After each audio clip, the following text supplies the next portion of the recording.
Espace TV. Espace TV, le journal de 13h.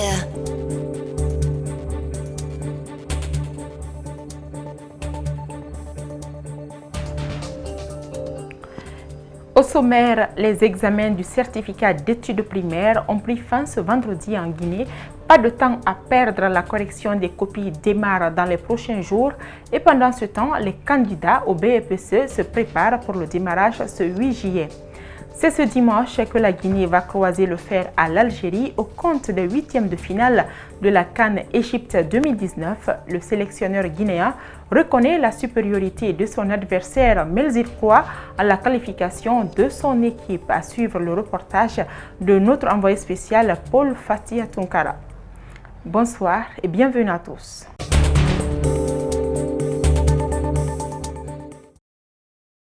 Conformément au programme établi, les épreuves de l'examen d'entrée au collège ont pris fin ce samedi sur toute l'étendue du territoire national. À Dabola, les autorités locales éducatives certifient le bon déroulement des épreuves et annoncent le démarrage des opérations de correction. Ouminatou Sidibé, Aboubakar Din Kamara. À Dabola, les 319 candidats, dont 141 filles reparties dans 11 salles, ont terminé les épreuves comme prévu ce samedi. Ils affirment que les sujets ont été abordables. Moi, je crois que quand même, je vais avoir mon examen. Les épreuves, c'était bien passé, on a trouvé. C'est-à-dire, on va avoir l'examen.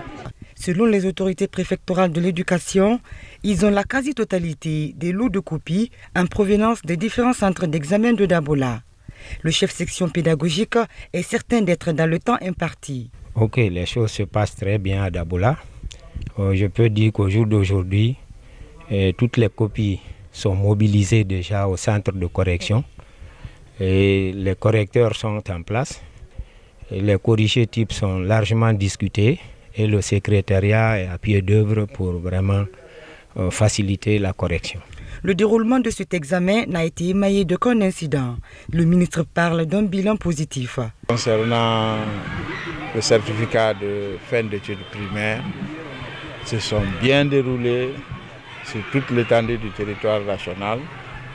Et en tout cas, les rapports que nous avons reçus des structures déconcentrées et de nos envoyés en termes de superviseurs préfectoraux régionaux, eh bien, on peut s'en réjouir. Les cas de fraude qui ont été constatés ont été immédiatement réprimés. Bon, là où partout où nous nous sommes arrêtés, bien que ce soit en zone rurale, nous avons trouvé en place une organisation parfaite, un dispositif opérationnel qui fonctionne correctement. Cet examen d'entrée en 7e année s'est soldé par les épreuves de calcul et d'histoire. Après donc ces 3 jours d'évaluation, le brevet d'études du premier cycle démarrera ce lundi 8 juillet sur toute l'étendue du territoire national.